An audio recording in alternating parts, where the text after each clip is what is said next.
Yeah, I think it's done. Yeah, it's recording. Okay, perfect.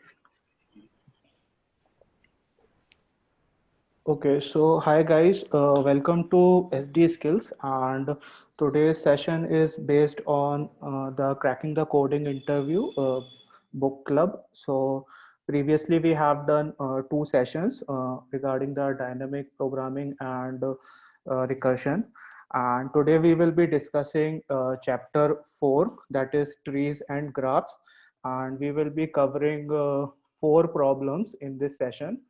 And the general agenda is like we will be discussing the brief introduction, like what is trees, graphs, and then we will straight away jump into the problems discussion.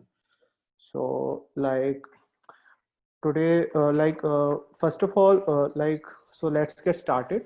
So trees in Ayush, can I interrupt you for a second? yeah, sure. Okay, so in the last session, we did not complete all the problems for that DP one, right? Yeah. Mhm. Okay, so maybe if we start with the fresh chapter, no problem. But maybe in Yes. the next session or so, we'll just keep a note and take those. There are only a couple of problems which we didn't finish, right? So we Okay, can take okay, that sure. later. Sure. Okay? So I was like not present in the previous session. So like we can sure take away those problems which were not left. No problem. Yeah, we'll let Yeah, you know sure. what those are. Okay? Sure. Yeah, thank you. Sure. So thanks. Okay. So for the we are discussing trees and graphs. So basically tree is something which has nodes and edges, and graph is also like basically tree is a sort of graph, and basically it's a type of data structure where you have nodes and edges. So and it's like a lot of practical implications are there where nodes can be simulated as cities and edges can be simulated as routes. So that is how this graph or tree data structure works.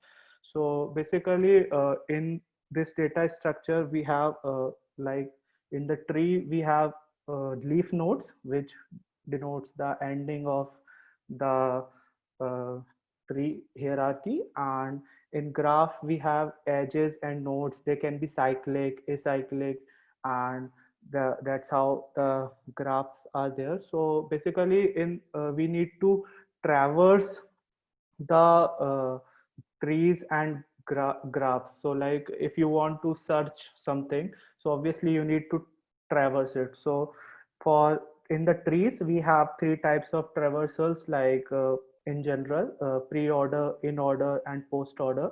While if we see graphs, so there are basic two algorithms which are breadth first search and depth first search. So breadth first search covers the nodes in the breadth-wise order. You can also consider it as level order.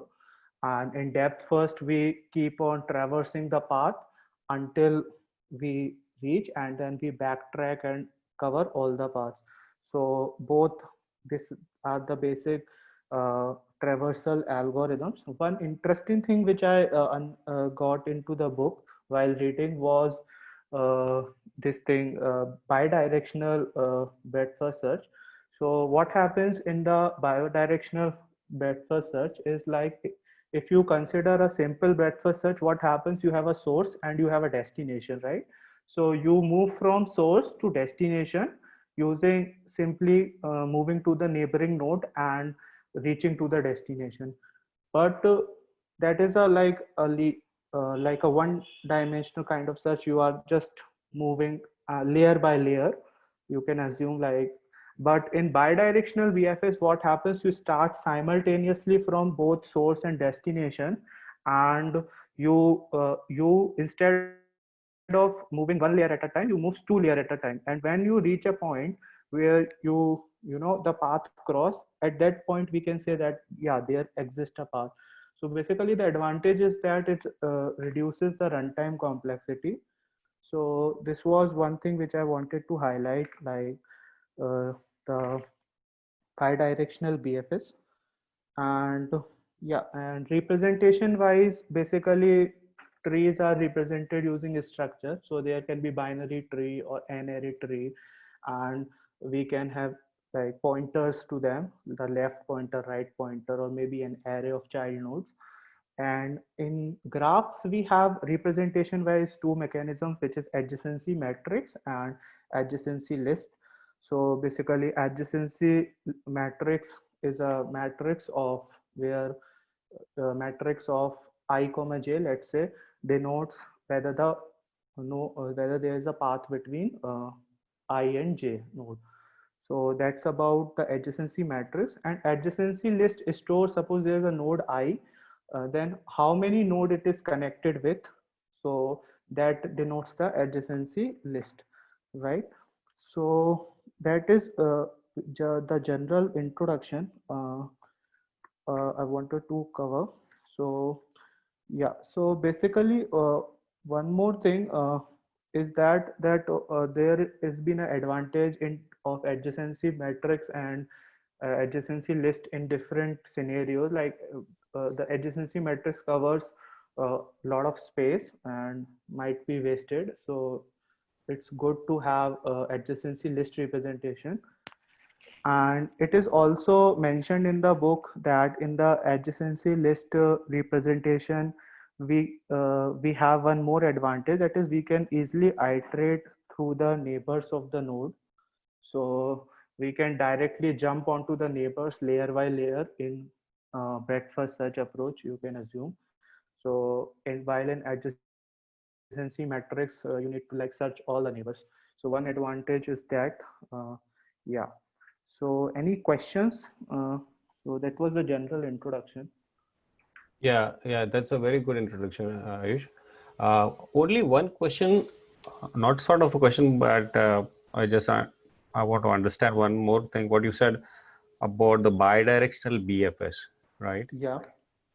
Actually, frankly, I didn't go through this chapter. I was looking Yeah. for the last chapter only. But so in this bidirectional BFS, do we still use queues for its implementation as per this book? Because it's somewhere I found we are not using queue, but something other as a data structure.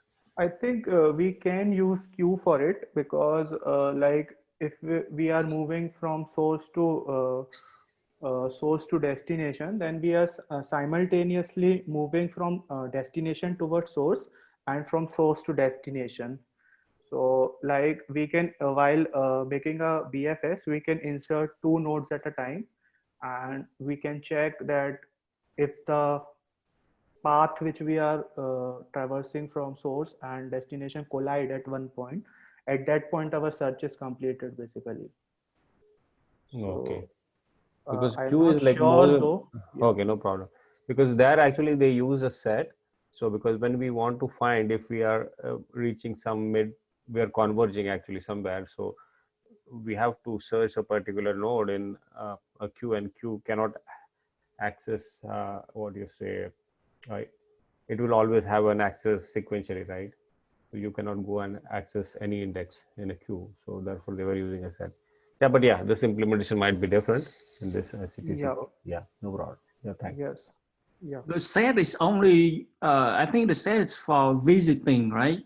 But the queue gonna be for going from the source, and go from the target, both at the same time. Yeah. Right. Otherwise, I think that's why the queue have to get involved. Otherwise, it doesn't go level by level. Yeah, maybe. But the implementation, what I was referring to was one of the lead code question. It had a set. So, but yeah, when I recall back, I'll actually talk about that later, or maybe share it with you guys. No problem. Yeah. Yeah. Sure. Thank So I think by set they are going to like maybe checking if the node is already visited. So that's maybe, so you can share that, then it will be more helpful. Yeah. So let's like start with the problem discussion. If anybody has more queries, they can ask or they can discuss, share their thoughts as well. So okay. So the first problem is like the like as you can see my screen, so we are given a directed graph and we have to find whether there is a route between two nodes. Okay, so let me see, show screen. Let's say we have this tree kind of structure. So if we want to find whether there exists a path between, let's say 2 and 5, or let's say 1 and 5, so how are we going to approach this particular problem? So that's the first question. So any thoughts? So is it like we always going to start from the root as a starting, or it No. can start from anywhere? No, it can be like any node. We will be given two nodes, that is the source and the destination. You can say start or the end location, and we need to find whether there exists a path. Mhm. So it's a directed graph. So actually what I have shown is a tree, but it can be graph also. Like if I connect 3 and 5, then I say like if there exists a path between 1 and 5, okay, so it Mhm. will exist, or 3 and 5, let's say. So Yeah. yeah, so that's the question. So anybody wants to share approach, anything? Yeah, maybe like, the general approach is what you discussed just now. One Yeah, will be BFS or other will be DFS, because we are talking in terms of graph, yeah. right? So just both of them should work, right? That is, I'm just thinking, loud. I'm not saying that, but what is efficient or which one is efficient? That will be a question to debate. Yeah. Yes. So I think, as per me, both should work. But better to go with DFS, right? I mean, at least one path will be free. If we get I mean, even we start from the root and go to the leaf. If we find a path in that area only, then we don't need to go for the others, right? Yeah, makes sense Other. actually. Yeah, yeah. Yeah, but I think the time complexity buys and in the worst scenario will be same for it. So yeah, so that is the main question in graph problems, that what should we use? Like we should kind of always discuss with the interviewer, like if we are choosing BFS, then why should we use BFS? And if we want to choose DFS, then why DF? So we can discuss the trade-offs. So that is one point. So I think both will work in this case. So there's nothing much. It's quite simple. Like we have given a source node and a destination node, and we can just move from source to destination. So So is this what is discussed in this book? Uh, they have yeah, discussed both approaches. no, in the book they have only discussed the BFS based approach, in which they are using Q, and basically they have also told that DFS can be used. And depth first search is also a bit, as somebody mentioned, that it's much simpler to implement because it's a recursion. We can like, visualize like how we are going from source to destination and we get a route, complete route. For example, if we want to go from 1 to 5, then we will, if we make a depth first search, then we move from 1 to 2 and 2 to 5, then it's let's say 1 to 2, then 2 to 4, we don't get a path. Then we move to 5, then we get a path. So it's the straight away route we can get. Okay. So it's much simpler to see. If we consider a breadth first search approach in this case, then let's say we want to move to 1 to 5, then we are making, additional, like 3 will also be explored and 4 will be. So it depends like the structure of the graph, I guess. Okay. Like, Yeah. mm, So because Did you're they already given a mention? source, right? Yeah. yeah, Yeah. source and destination has already been given. So like, Then start we with can DFS. just, Yeah, absolutely makes sense. Yeah. Yeah. yeah. Shashank, go ahead. No, I was just So asking, did they mention any reason for using BFS over DFS, or like? they have like told that I'm not sure that like DFS is a recursion. So basically we can, if we have a source and destination, then we keep on exploring the path, and if we found that node, then we can simply return from that recursion, Mhm. I Okay. guess. So one thing, and it is like simpler to implement also, because if you use queue, you have to keep track of like, Right. yeah, so So recursion is quite trivial in the sense ki you are moving from one node to another. yeah, recursion is tricky. Absolutely, you're right. So because I think the book most of the time they use the very basic things, whichever they feel it's very easy to implement.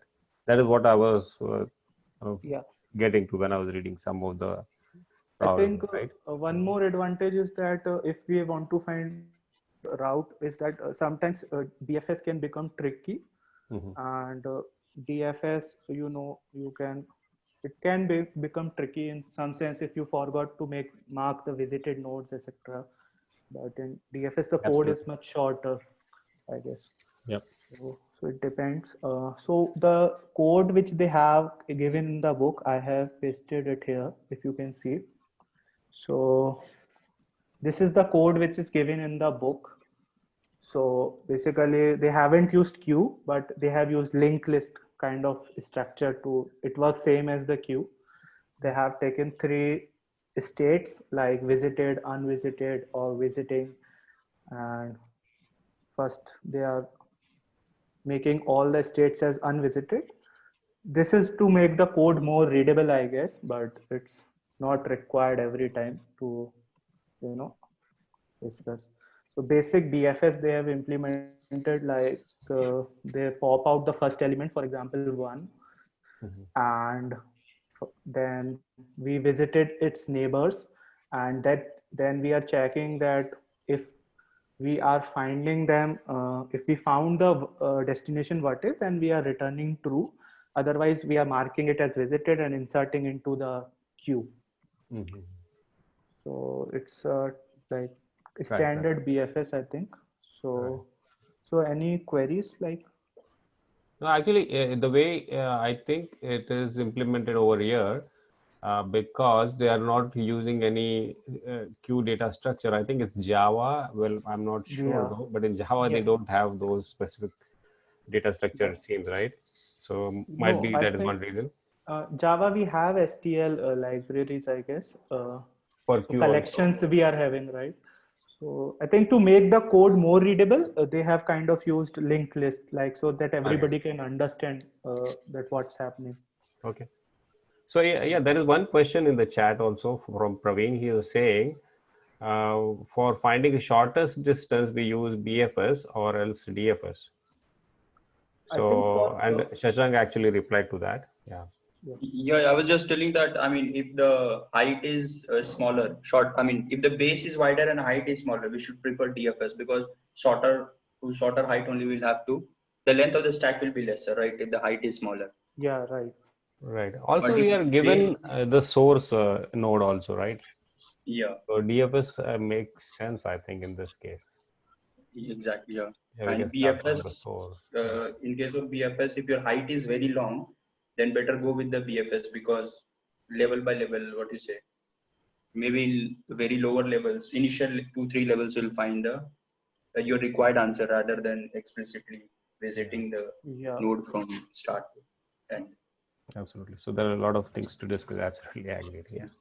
yeah. So that's how one another way I find that they have taken enum for visiting. We can take simply a Boolean array for it, and we can like store mark whether the vertex is visited or not visited. So one important point which I want to highlight, that visited array is quite critical because when we it will, if we don't use it, it again calls the same recursive call, or same node is being explored in case of BFS. So a lot of repetition happens because of it. So it's really critical to like what node we are marking visited and what node is not marked visited.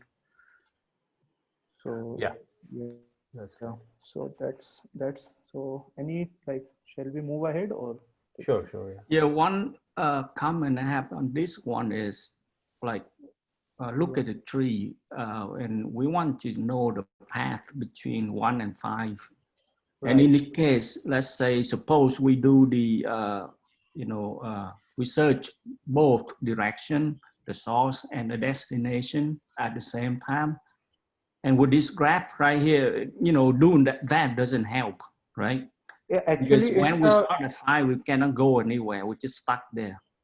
yeah, right. And So then we in just this, keep way, to like go from Yeah. 1 and gradually reach 5. so it's a So it only directed helps in graph. certain case. Yeah, so it's a directed graph. So like we cannot move from destination towards source. So that's why bidirectional BFS, I think it's not feasible in this case because it's a directed graph. Actually, it's a tree, but we can make graph also. But if we know the source, then I think bidirectional way is not feasible here in this scenario. Dummy edge we can create and then, but that won't make sense, right? But how many dummy edges we will make? Like, it's not So because we cannot move in two directionals here. So I think it's not good. Let's if say, there- okay, let's say suppose that, there's a path go from 1 to 2, and there's another path go from, 5 to 2, Right. right? That, in that case, we can do both at the same time. Yeah, and right. help. Absolutely right. So basically, in that case, if we want to see whether the path exists between 1 and 5, and we have edges between 2 and 5, 5 to 2, and 2 to 1. In that case, we can use bidirectional BFS by moving from 1 to 5 and 5 to 2. So at that point, it will collide at 2, and we can see that. yeah, I agree to what Ayush is saying because the bidirectional BFS would be more feasible if it's not a directed graph. Right. Yeah, that's true. So for the DAG, right, if it is a DAG, like a directed acyclic graph, then can we assume that bidirectional BFS won't be possible? This is DAG only, right? Tree. Right, because Yeah. so what the way the BFS does is you create two queues. One you start from the source and the other you start from destination. So when you are going from one level to other, you have to visit the adjacency list, the neighbors, right? So in that case, if it's a DAG, you won't visit the same neighboring nodes where you want to proceed, correct? Because you will proceed. Yeah. So in this case, if you go to, if you want to reach from 1 to 2, okay. So if you start from 1, we can visit 2 and 3, fine. But if you start from 2, you cannot go to 1, right? So therefore, the bidirectional BFS, I think, might not be the best choice here. Yeah, bidirectional, I think it will not be possible because in case of DAG, because you cannot move backwards in any case, because it will create a cycle there. Well, I think it's possible. Yeah. Right? It's possible. Just, the time complexity would be the same as you go from a single source. See, Yeah, think about this way, right? right? I have another point. Okay, you just reverse the age from 2 to 5. Okay, so still it is a DAG, right? So right now we have a path from 2 to 5. You just reverse the age from 5 to 2. Still it is a directed and there is no cycle, right? And you start from 1 and 5 and you wanted to decide, do I have a path from 1 to 5, right? Yeah, it's possible. And then both will start and they will collide and they cannot move. One will move to 4 and other one cannot move, right? I mean, that is a DAG, but we can do the bidirectional BFS, but that won't give a conclusion. Yeah, right? that's not generalized, I guess, for every scenario. So yeah, if you have a path, then so but it will be challenging to implement also, right? And also we don't want to modify the graph, basic graph, whatever has been as an input to us. But as you say, if you have another path to it, then you can do it. But then it is again, in some cases you might have, might not. Yeah. So that's a debatable question. Absolutely, I agree. So basically, then the bidirectional BFS will be mostly in the undirected graph. Is that as a And And it's like if basically, it's a very big one, the depth yeah, if the level is too yeah, much. yeah, absolutely. So if the graph is quite dense, then I think in that scenario, bidirectional BFS will be more optimal. So like if it's a like general, then it's BFS. We should go with it. Yeah. Right. So Sujit, to answer to your question, so it's not for undirected, you can do for directed also. Not for DAG, but for directed graph.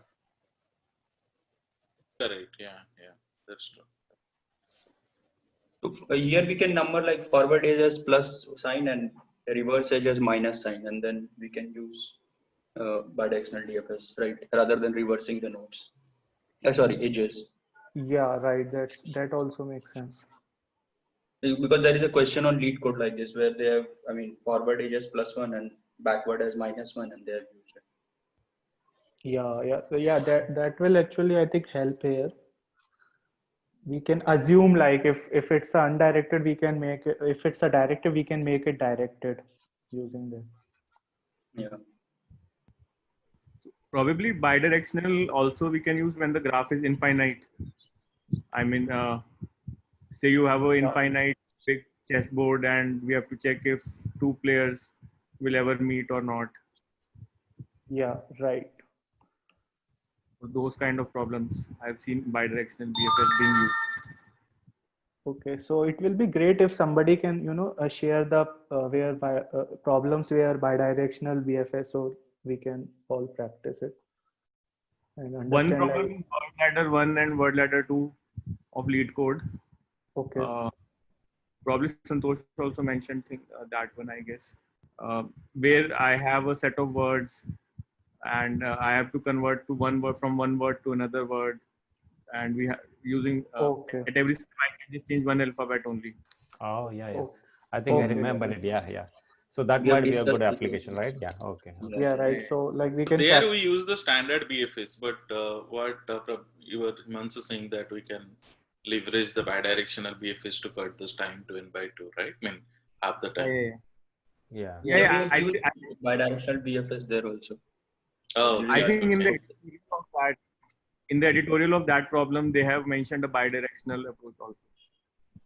Yeah. nice. Okay, so yes, so let's move to the next problem. Should we move it? Yeah. Yeah, sure. So the second problem is like it's based on tree. So we have to find like if the tree is balanced or not. So basically what balancing means that the the height, it's based on height, the height of the left subtree uh, and height of the right subtree. So its absolute difference should be must be less than or equal to 1, I guess. That's balancing. So we need to like implement an algorithm to check whether the given tree is balanced or not. So in the book, I think they have assumed it as a binary tree. So yeah, so this is the problem statement. So if we look at this tree, we can see it's a a balanced binary tree, because if you look at any node, its left and the right subtree height is always less than equal to 1. Hello. Correct. Yeah. Yeah. So any thoughts like how can we proceed with this problem? Again, well- DFS, you can use left height, right height, and take the difference. Yeah, right. Or Right. else use a BFS also, because usually I tend to use BFS because it's more easy to implement. Yeah. Okay. Yeah. Yeah, no. Yeah. What you're saying, BFS actually is also a good way of doing it, and the way Ayush explained it, right? Yeah. So it's Yeah. very tricky to implement, but once you get a feel of it, it's the best thing to do. Yeah. So the question is like it's dependent on the height, right? So like we can look at a node and see its left subtree and right subtree, calculate the height of the left subtree and calculate the height of the right subtree, and then take the difference in the recursion. And if any point we find out that, yeah, the absolute difference is not like less than equal to 1, then we can simply return that, yeah, the tree is not balanced. Mhm. So this is one way of doing it. So like any other approach which anybody wants to share?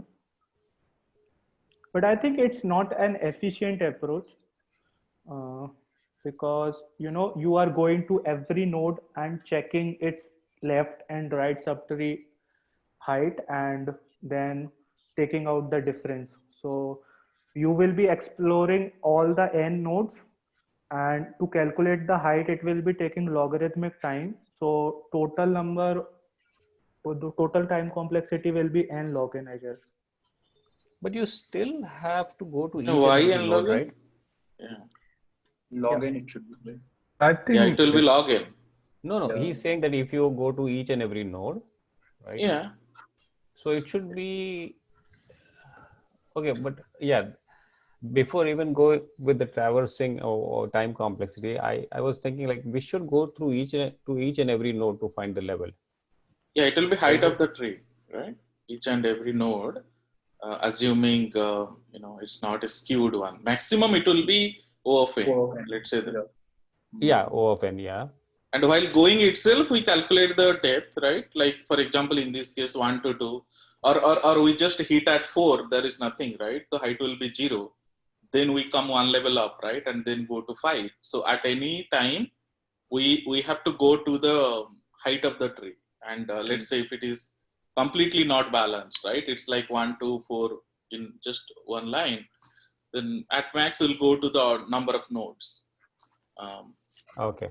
So if And it's if it is completely balanced, balanced, you'll go to all the nodes. yeah, height. It will be logarithmic, and the stack space will be also similarly, right? Whenever we are coming back to one, we don't have anything on the left. We have only, we need to explore one side at a time. Okay, We so can stop at this level only, right? Because all Yeah, the yeah. leaf nodes will always be balanced only. These are all always balanced, right? All the leaf nodes.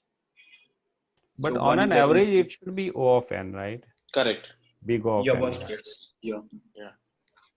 but I think the time complexity will be n log n because uh, the tree has to be balanced for its child node also. Like for one, if it is a balanced tree for one, then it should be a balanced tree for 2, 3, and so on. So you will be like exploring all the nodes and making n calls to get the left and the right subtree height. So there will be n calls to get the height of the left and right subtree of that node. But And at max, you are going, what you say, log n height only. Every time you are not visiting log n height, right? When you are at level, when you are visiting a height of 1, then height of 2. so. Correct. Manish, you will solve it recursively from bottom up. So when you will go to the leaf, and then you start actually getting the height, and each level at each node you will check that whether it balanced or not, and if it's not balanced, you will terminate immediately. Otherwise, you will pass the height to the parent. Yeah, you Yeah, need but to I do think it in I order traversal, by the way, right? You Yeah, need to visit left, right, and then the node itself. So the left will return, this is my height. And in this case, 4 will return, hey, I'm at height 1, right? And then 5 will say, okay, I'm also height 1. Then 2 will say, okay, you both are height 1. Now you are balanced. Now 2 will say, okay, my 2 people are there on height 2, right? 2, 1. So it should be in order so that, because we want to explore left side, then right side and take a decision, correct? Right. But I think the way Ayush is saying, he's actually finding Yeah. the height first, and then he's doing it. So maybe what he says. I'm trying to also is understand like, actually Ayush's Right, right. approach. Yeah. Maybe Ayush, you can just explain one more. yeah, so basically what I am doing is like we are calculating like if I am suppose at 2, so I'll be exploring the height of the left and the right. So it will be like let's say 1 and 1, and then I'm like basically I'm from starting from 1, and then I'm moving to the left like what I think someone was saying, same way I'm using also recursion, but like we have to make calls for to get the height of, for example, for 2 we will make a call for 4 and 5 separately. So for calculating the height of the left subtree of 2, it will be taking log n time, and calculating the height of the right subtree also, it will be taking log n time. No, but you are going only one level down. Why log n? I mean, it's a distance of one only, right? Log n is the total distance from root to the leaf. Okay. Right, at every step, at a distance of one only, you are comparing, right? But you are when you are saying n You log n, should that think means of it as like at 2. Don't think like 4, 5 is the leaf, right? Every node is like a big tree. Yeah. So in that way.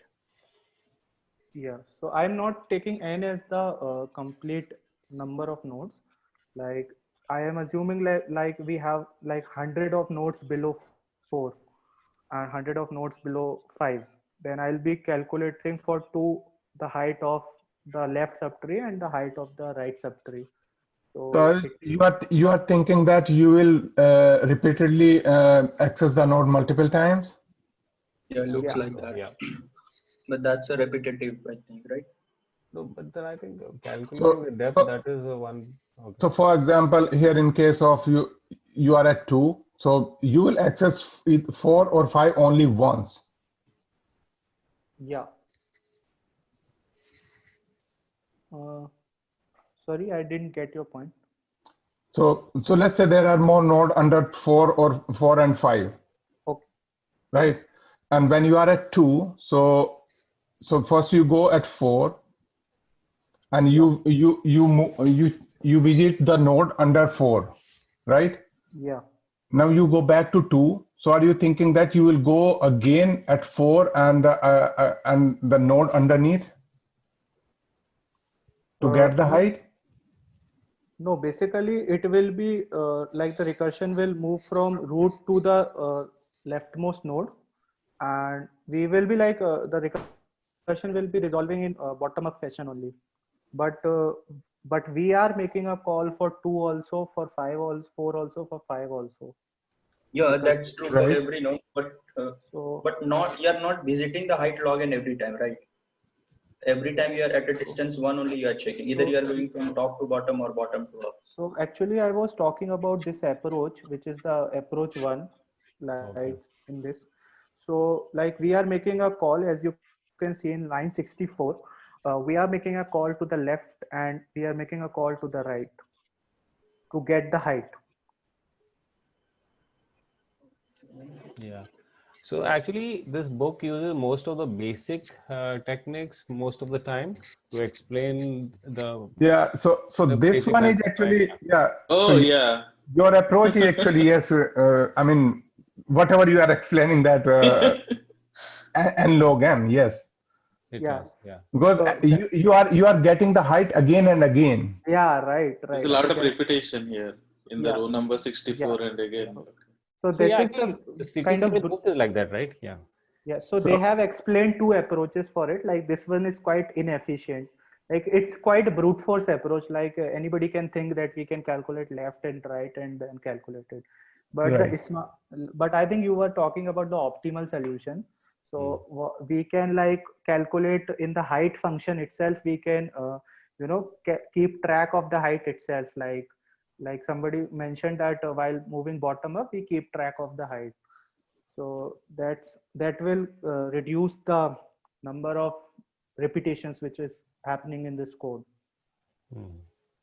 Yeah. Yeah. So here you try to solve it from top to bottom, and we are talking about to solve it from bottom to up. Yeah. Yeah, but in that case also, if we were to store the values of the height, we'll need to modify the node data structure, right? No, so we here don't. he's not modifying the data structure. No, we don't need to modify. We just need to return value back to the parent. Boolean values. How? So this is actually to go to the left side and right side to compare that value always. Yes. Recursively. So here you just need to make change that. So each balance will go first before getting the height. So you will check that whether my left is balanced or right is balanced or not. And they will tell you that if they are balanced, then you have to check whether the current is balanced or not based on that. You don't question that my left say that, okay, I'm balanced, and how is that balanced? You will not question that. You will just say that, okay, if left is saying that I'm balanced, then assume it's balanced. I need to care about myself now. Right, that is correct, but we still have to, if we are not storing it in the node, that information, then we still have to calculate it when we are going to left and right, every time. So maybe, here, yeah. yes, Yeah, go so ahead. here in this case, so balance, you will need return two value from the subtree. One is the height and one is the whether it's balanced or not. Mm-hmm. So you just need to return two value back to the parent. Here is my height and I'm balanced or not. Yeah, but then if you return it from 4, like in this case, to 2, so then Right. you still have to go to visit 5 to find out. Yes, you have to visit all the nodes at least once. Yeah, so if it is a big tree, then you keep on doing it for many nodes. Yeah. Basically, for every node, we will be like traversing the entire subtree, left subtree and the right subtree for it. So, That is true. That's why the solution is O of n. You have to visit all the nodes once. yeah. Yeah, provided if you are able to modify the node data structure, I think that might be easier. But if it is not, then that might be tricky. I Hey, don't know. can you scroll up, Ayush? Can you show the code for approach 2? Probably it'll be more clear then. Yeah, definitely. Yeah. So basically, approach 2 is a very good approach, and it's like seeing the problem with the approach 1. We can like see that what are the repetitions which are happening. Like the height is being calculated repeatedly, right? So what if we can modify this itself, get height function, like so that the height need not be calculated for every node, and we can keep track of it. So that's what the approach 2 is all about. So basically in this, like what they are doing is that if we are not getting a balanced subtree for that node, if that node is not balanced, then they are simply returning some value which integer min, or you can return -1 also. But -1 is they are returning for some other thing, like if root does not exist, then they are not, instead of 0 they are not returning, they are returning -1 in the solution. So and which is also correct itself, because if root doesn't exist, then height doesn't make a sense. So they are returning integer minus integer min, or you can return -2 also, whatever. So basically what is happening is we are keeping track of the height itself in this function. Like for example, this we are checking the height of the left subtree. It's a simple, it's this function only, but they have modified it a bit. Like they are calculating the left height in line 78, and in line 82 they are calculating right height. Okay, and if the height difference does not satisfy our condition, that is line number 87, I guess, then they are returning some integer min value. Otherwise they are calculating the height itself in line 90. So at last, I think that's fine. Yeah. So Santosh, think like that. Okay, for node 2, what do you need that to make sure that this node is balanced? Yeah, now it makes sense. Yeah. So you just have to get it from the right, whatever the height is. So you keep one variable which is running from the very main root. And from this node you have to return height and just true or false, whether this left child is balanced or not, T or F. Yeah. Right. And this will also do the same thing, height and T and F. Right. Now first you will check that if the left is false, then you don't need to worry about, because you know that your left is unbalanced and terminate immediately. pass the false back to the parent. And if both left and right are true, then check that this height difference, right? And if this height difference is still satisfied your condition, then return here whatever the max of these two height, h plus 1 and t, back to the parent. You're right. Yeah. So you have to keep on adding one. Yeah, Yeah, and so same will come from here. So that is being populated, like we can imagine, like it's being populated from bottom to up, the height itself. So we did not calculate height every time we visit a node. Right. Yeah. So that was a good discussion. So shall How we would move it to? return Yeah. the max? Let's say the left it return the max, and the right return the mean, and then the difference would be could be greater than 1, because right now both return the max. So it how does it? He's handling that on line 79 and 83, right? No, yeah, line 90. Yeah. So basically, like we have just modified the height function itself. Like height is the maximum of the left and the subtree height which we are getting, and plus the 1 for the one level up. So that's what we are doing.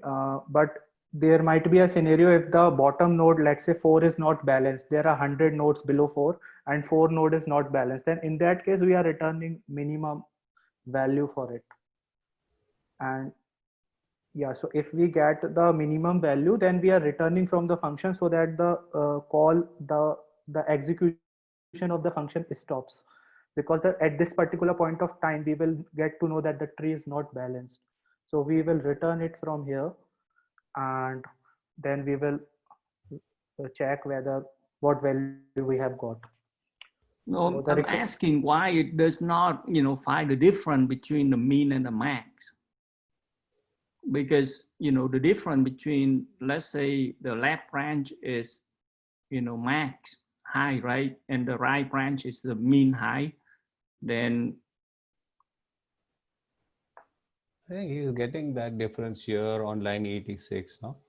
Because he's finding if on line 86, if the height difference is absolute value of left height and right height. That is what the difference. We just want to know what is the difference. If it is greater than 1, okay, then we have some problem. So therefore we return minus into min, or else we just add 1 to that. yeah. So right, Leon? yeah, I guess it already take care of the, at the child level. So the parent does not need to compare the mean high and max high. Right. So while going in the recursion, actually, it's doing all that, and therefore you don't need to do that, specifically, explicitly. Yeah. Yeah, makes sense. yeah, so like, shall we move to another problem, or like what should we? Yeah. So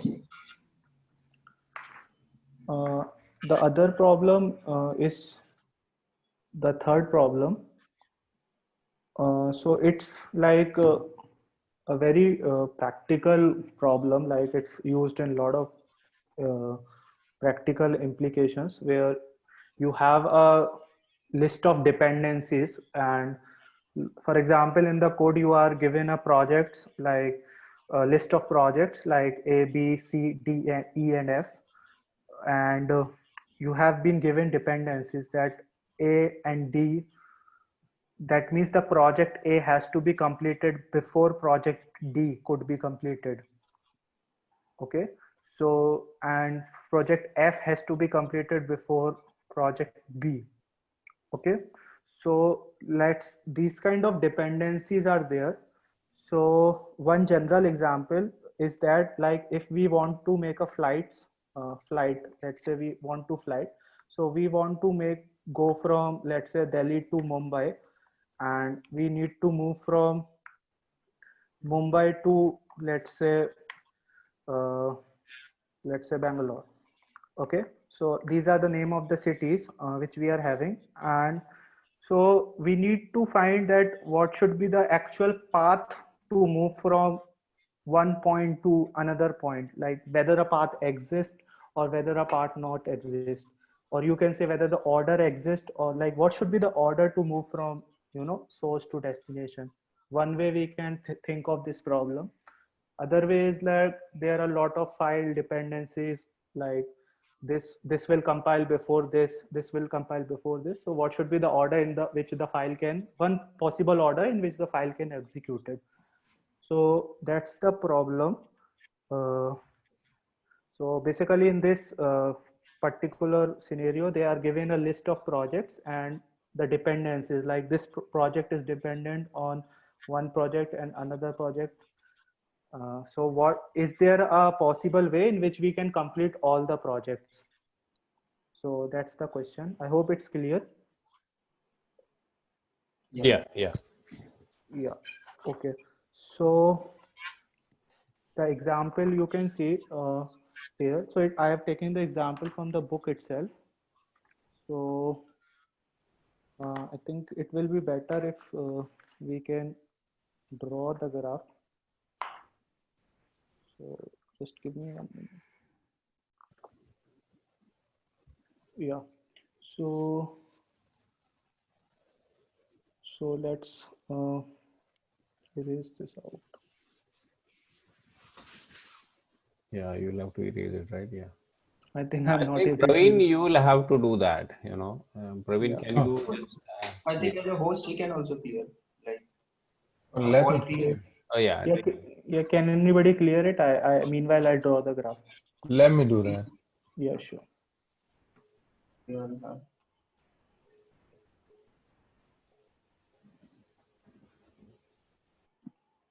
Yeah, thanks.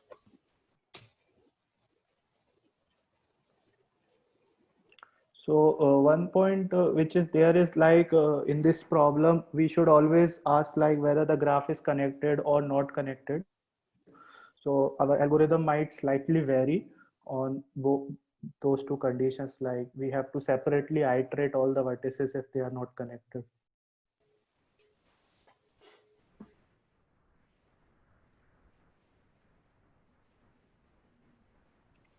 So this is from the book. If you guys have book, then you can see it directly.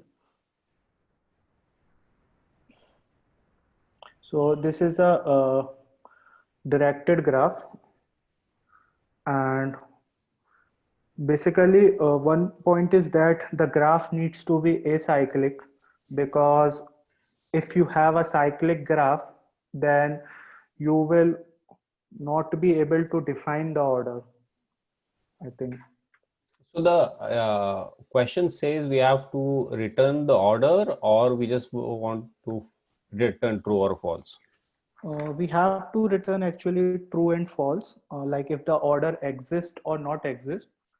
But like we can save the order also as well in our implementation, but mainly the question demands to print whether the order exists or not. Okay, if it demands, then it's fine. If it doesn't demand to print an order, then we don't need to bother if it is cyclic or not, right? If it is cyclic, we just return false. Yeah, I think sorry, it is asking for the correct build order. I forgot it. Okay, then we have to. Yeah. So let me quickly. So let's say this is F.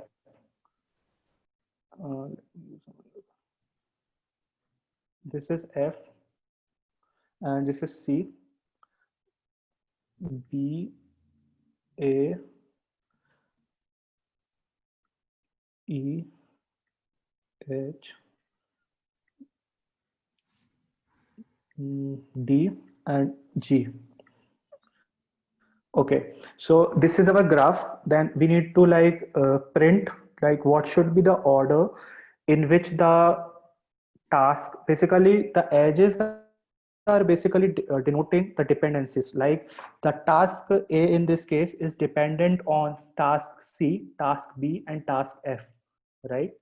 So obviously this, if we want to do this task A, then we need to do task C, task F, and task B before it. So we cannot have the order like A is coming first and F is coming later. Okay, so like F should always be coming from before A, right? So it has to be fulfilled before A in the order which we want to get. So this is one scenario. So that, so basically edges are denoting the dependencies, where a edge between U and V denotes that U should be fulfilled before V. Okay, so the edges are the dependencies and nodes are the task, or you can say projects, whatever. Okay, or cities, anything. So first thing, you can see that the input is kind of, you can assume this is as a vector of pair, and this thing is the list of projects.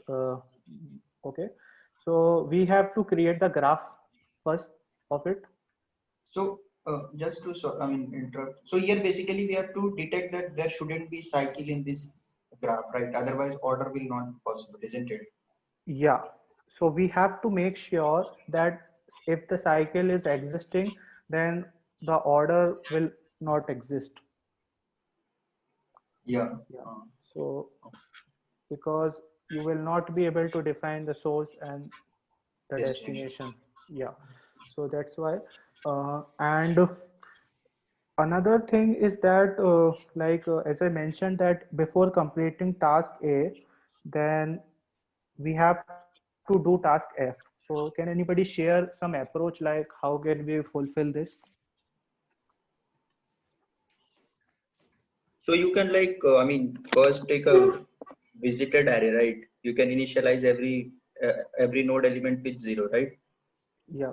Now, whenever the first time you visit anything, like let's say this is an array, and here array of all the nodes are there. Let's say 3 nodes I'm saying, n1, n2, n3. So initially you make everything to 0. Now whenever you encounter first vertex you are visiting, you set it to -1, right? And you keep on exploring. Like let's say you got C, you make it -1. You did like this, and once when you return back here, once you, let's say E was also here, and first time you are visiting, you made it to -1. No, I next want time. to, yeah. So what how is are the you- question? Sorry. Yeah, so one point I want to make, how are you going to decide the source? Like you are traversing from N1, N2, and N3. So how are you, where, from which point you are going to start? Are you starting from the A itself? N1. I'm starting from N1, from the root of the, let's say if this is N1, from there I'm starting. Okay, let's say A, B, C, D, E are there, then you are going to start from A. Yeah. Okay. And from A I'm starting, and what do you say? I'll go till I don't find, what you say, any other further to go. Like let's say you went from here to here you're having, but further you can't go. So then once I find that I have entirely visited this vertex, I'll make that as +1, right? And then I'll go for the next. What do you say? Backtrack. And in the meanwhile, if I find already -1 I have done, and again I'm finding -1, that means that shows there is a cycle. That means there is a backage, right? Right. So yeah. So Hey guys, quickly I would like to ask, what is the question?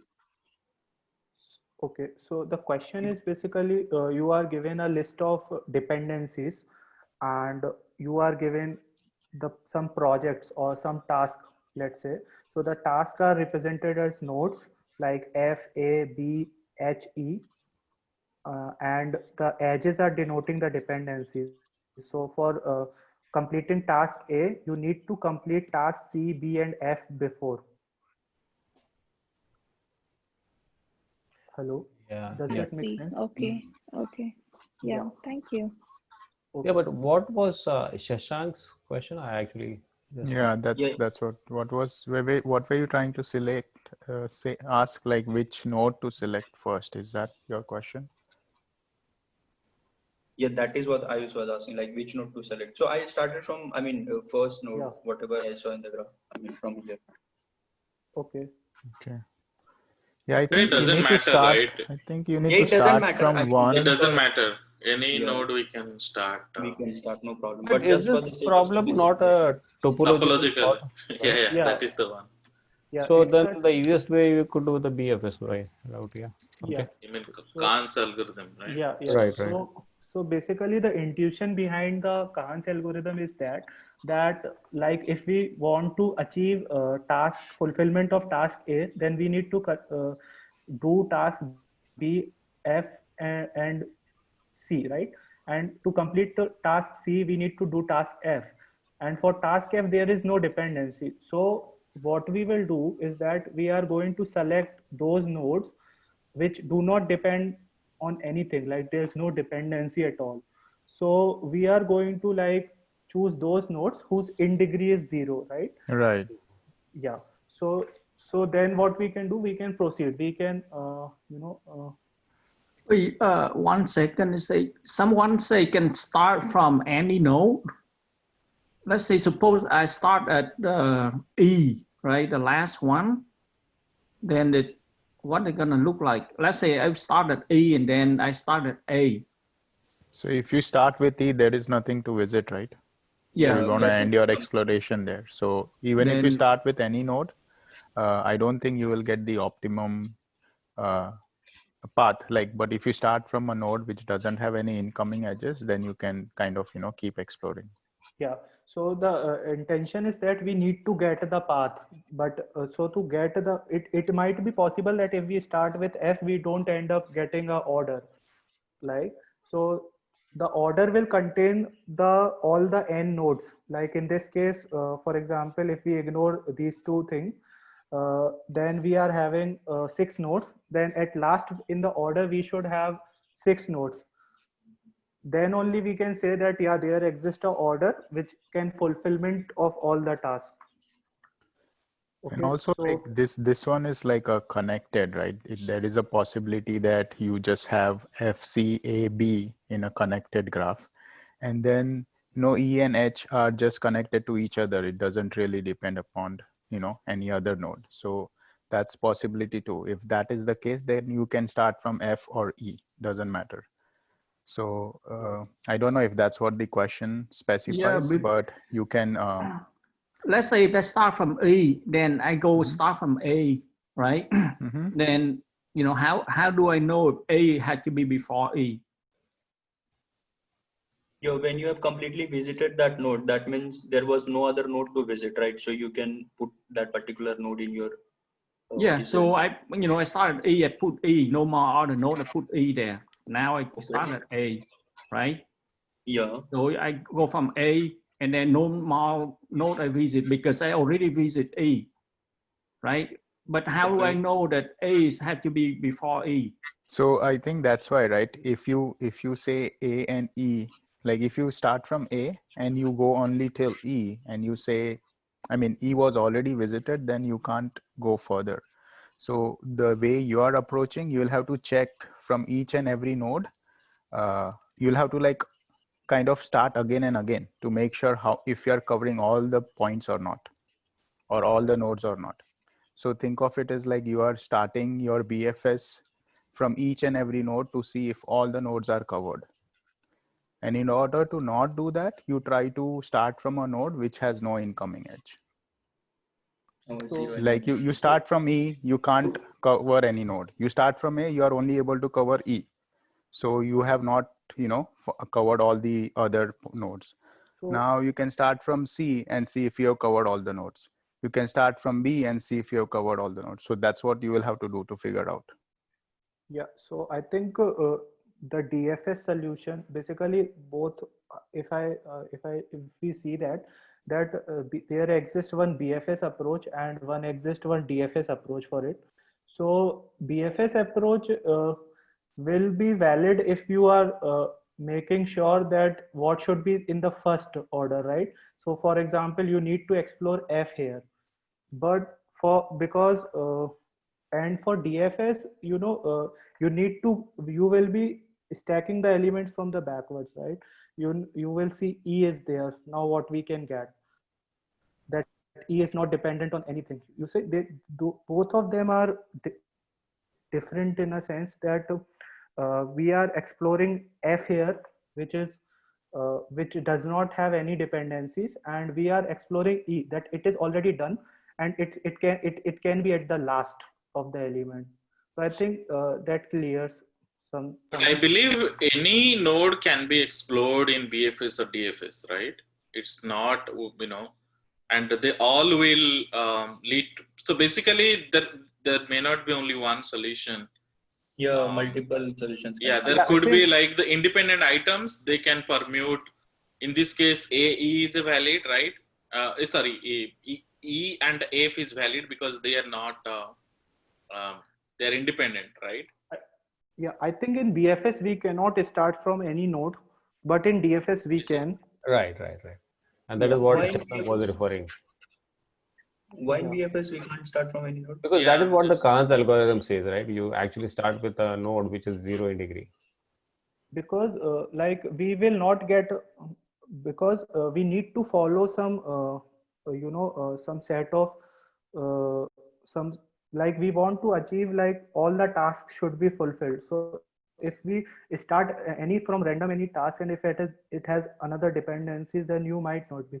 Either you have to choose an order the task which is not independent, you start from that, or the task which has completed all the dependencies, you start from that. So but in how DFS, to identify that? That will take time, right? Because here we don't know the dependencies. yeah, so you have to that is what the BFS and DFS does, is that in DFS you can start from any node, but while moving to the depth, you will reach a point where all the dependencies can be done. So we stack it up, so we have E, E will be in the stack. Then we will see what is the other thing, A has any dependencies? No, it does not have. So we will have A here, or maybe B here. That is in the DFS, right? So I guess we have to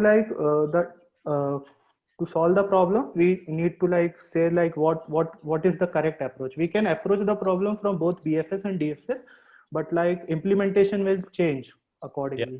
So you will need some extra data structure for both of them. For DFS, you will need a stack, and for BFS, you will need that in degree. Yeah, in degree and Q as well. Because Q is basic thing. Yeah. So, I just want to quickly clarify that, if I start from E, right? And then when E is done, then I start from A. Then there's no indication that A have to be done first before E. Because suppose, there's a graph with only A and E, they're not connected. Then, when we do traversal like that, they're going to look exactly the same. Yeah, that also I'm not sure about it. But actually, okay, we can actually go through. Yeah, I think if there is no both. cycle, then I think it will be okay. Like A and E can exist and they are not connected. And then you can say, this is the topological order. It could be AE or EA, as long as if they are not connected and there is no cycle. If there is a cycle, that means topo sort we can't use. Yeah. Right. Yeah. Because your dependencies will be A is dependent on B, B is dependent on A. You cannot decide, right? So that's I mean, it's independent, right? So that's not the point of this problem. If A and E are not connected at all, so you can give either of the answer, AE or EA. Yeah, that is true. But and by the way, this is actually another sorting, right? Which always go forwards in nature, right? Like from lowest to highest. If you think about, compared to the other graph problems, if we align in a single dimension, it will be always forward edging. Yeah. But we can still find cycles in BFS and DFS also, along with the total sorting. Yeah. We can find in DFS, same way, right? To just mark the visiting where you are coming from. And if you're again reaching out that one, like visiting matrix, or array somewhere like the enum, whatever the book is specified, and just need to keep on checking. Right. Makes And sense. when to use Kahn's algorithm and this topo sort, like, is there any thin line of difference between those two? Oh, Like in which scenario? I feel Kahn's uh, is easy to understand and implement. Oh, is it? Yeah, I Okay. haven't. Yeah. And then yeah, DFS, actually, it might be like trickier. Yeah. Kahn's is like quite simple to visualize as well, because if you see that if we push the vertices which are having in degree 0, for example in this F, that means it is not dependent on anything. And then we move to its neighbors simply like the BFS, which will be C, B and A. Then we are going to decrease their in degree as well. So its in degree will become -0, and B's in degree will become also 0, but A's in degree will decrease by 1 and it will become 2. Okay, so the vertex whose in degree will become 0 will follow up with the order, like for example F will come, then C will come, then B will come. But now A is also dependent on this thing. So next we will explore C vertex, and for its, in the queue we will have these elements. When we Yeah. pop C and B, then this guy's in degree will be 2 at that point. Then we again decrease it. Then when we are exploring C node, then its in degree will be 2 at that point of time. Once we have explored C, then its in degree will become 1. Okay, that means it is dependent on one node, right? That is B. So then when we are exploring B node, then its in degree will become 0. Yeah. So at that point, Hey, we know that. Yeah, Ayush. so that's how counts is working. Yeah, Ayush, Yeah. we actually are late for the next session. So Yeah, can sure. we just stop this? Yeah. So I think we have covered 3 problems. So 2 Right. problems is left. So Next rest we session. will cover. Yeah. Thank you. Yeah, Yeah. sure. Thanks, Ayush. Thanks. Thank you. Yeah. Okay. Okay. Can you make me host? Is it required? Yeah. Someone can start the recording, right?